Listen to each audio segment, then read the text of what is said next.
지난 가을에 조국을 비판한 죄? 라는 알림판 제목이 나왔습니다. 이 두 사람의 의원에게, 현역 의원에게 무슨 일이 있는 건지 오늘 총선 알림 첫 번째 뉴스입니다. 함께 보시죠. 일단은 금태섭 의원 같은 경우 소신 발언을 했다라는 공통점이 있어요. 금태섭, 조홍천, 그렇죠? 금태섭 의원의 지역구에 대해서 당이 추가 공모하기로 결정을 했습니다. 사실은 정봉주 전 의원이 도전장 내밀었는데 부적격으로 낙마를 해서 금태섭 홀로 가겠구나 라는 예측하신 분들 많았는데 아니다. 정봉주 말고 딴 사람 지원해라 라고 추가 공모를 열어뒀다라는 거죠. 민주당 공관위가 경선지역 심사를 발표했는데 금태섭 지역구 서울 강서가 정봉주가 낙마했는데도 추가 공모하기로 한 겁니다. 더불어민주당 공관위 관계자는요.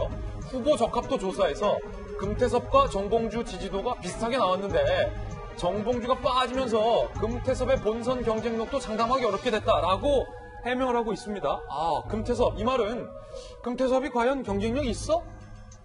라고 공관위가 지금 얘기하고 있는 거예요. 다른 더 경쟁이 있는 사람 나오면 경선에서 떨어질 수도 있다. 이런 말을 하는 겁니다. 더불어민주당 관계자 B씨는요. 공수처법 표결 당시 유일하게 기권표를 던졌던 금태섭 의원 결국 괘씸죄에 걸린 건 아니겠냐라고 얘기를 해놨습니다. 컷오프 염두 뒷말은 무성하다. 금태섭 의원 본인은요. 더 열심히 준비해서 당의 승리에 기여하겠다. 당사자는 지금 이 말밖에 할 수가 없겠죠. 그런 상황이에요. 금태섭 의원에 대해서 이렇게 나왔고 그리고 저희 돌직구쇼 출연하면서 정말로 숱한 어록을 남겼던 우리 조홍천 선생, 조홍천 의원 같은 경우도 난감해졌습니다. 소신 발언으로 유명한 조홍천. 경기 남양주 갑이죠. 여기가 경선 지역구로 아예 발표가 돼버린 거예요. 2차 경선 지역 발표 9곳 중 현역을 포함한 지역 단 2곳 중에 한 곳이 바로 조홍천, 남양주 갑이 된 겁니다. 조홍천 의원은 문내 서운한 마음을 숨기지 않았습니다. 경쟁 후보와 현격한 경쟁력의 차이에 이 조항이 있었거든요. 앞서 1차 경선 지역 때. 다른 예비 후보들과 현저하게 경쟁력이 앞서기 때문에 단수 후보로 추천될 줄 알았는데 이라고 얘기를 했습니다.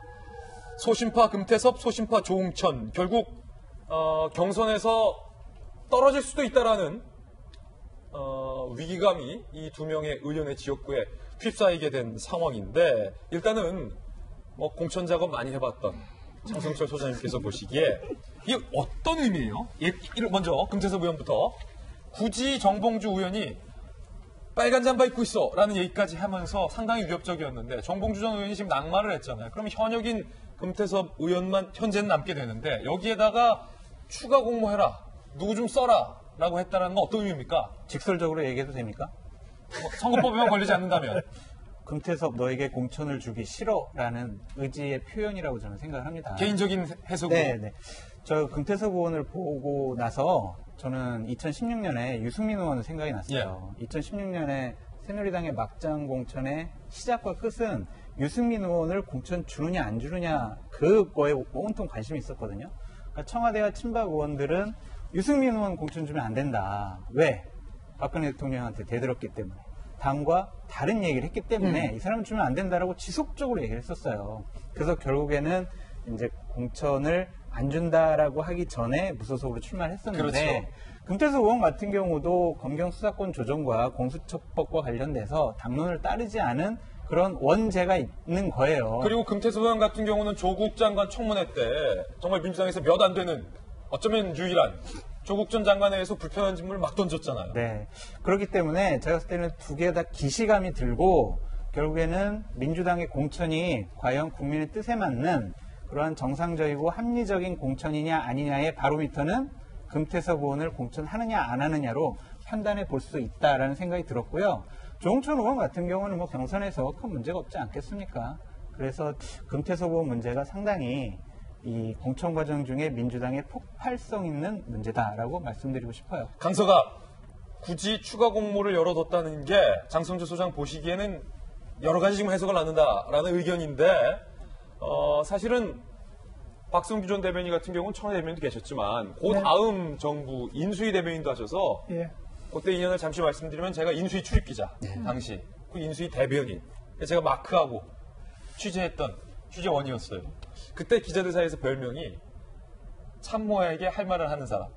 이건 제가 순화해서 말한 거고, 목 걸고 일하는 사람이었어요. 목 걸고 일하는 사람. 예, 그 기자들이 그 별명을 참 영광스럽게 붙여줬죠. 대통령에게 바른 말 하는 사람. 네. 근데 그때 저희 기자들이 그 얘기했어요. 바른 말 한다는 사람은 그 절대 잘난 사람 아니다. 굉장히 운이 좋은 사람이다. 왜? 바른 말 하는 걸 들어주는 윗사람이 있기 때문에 그런 소문이 날 수 있다. 그렇군요. 웬만한 사람들은 그 소문이 나기 전에 바른 말 하다 잘리는 것이 그 일반적인 거기 때문에 내가 운이 좋으니까 그건 나한테 잘한다고 얘기할 게 아니라 이 얘기를 들어주는 사람이 대단한 거다. 이런 얘기를 했었는데 금태섭 조홍천 의원에 대해서 저는 좀 많이 아쉬워요. 민주당이 이렇게까지 하면 안 되는데 싶은 생각이 좀 듭니다. 물론 아직 뭐 하나도 단정적인 건 없습니다만. 예. 왜냐하면은 우리가 짐작하는 대로라면 이거 굉장히 위험한 게 가이드라인을 제시하는 거거든요. 뭐냐? 까불면 너희들 다칠 수 있어. 국회의원에게 공천 안 줄 수 있어. 뭐냐면 다른 사람들에 대한 굉장히 경고가 되는 거예요. 상식적으로 생각하면은 경쟁자가 하나 낙마했다 그러면 단수 공천하는 게 맞는 거예요.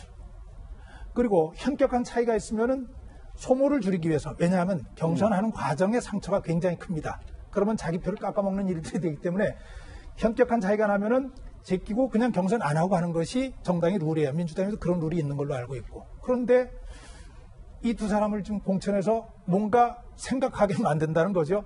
주변에 다 비슷한 생각을 하는 사람들이 저거 뭐야? 이런 생각을 하고 본인들 조심하게 만들어요. 그런데 중요한 것은 이 두 분이 냈던 목소리가 국민 일반이 가지고 있었던 건전한 상식의 소리였다는 거예요. 두 사람의 공통점은 조국 전 장관에 대해서 안 된다. 안 된다. 또는 조국 장관 사태를 거치면서 우리 모두가 전부 지옥을 경험했다. 그만큼 문제가 있었다는 얘기를 한 거예요. 공수처 문제에 대해서도 이건 정상적인 게 아니다.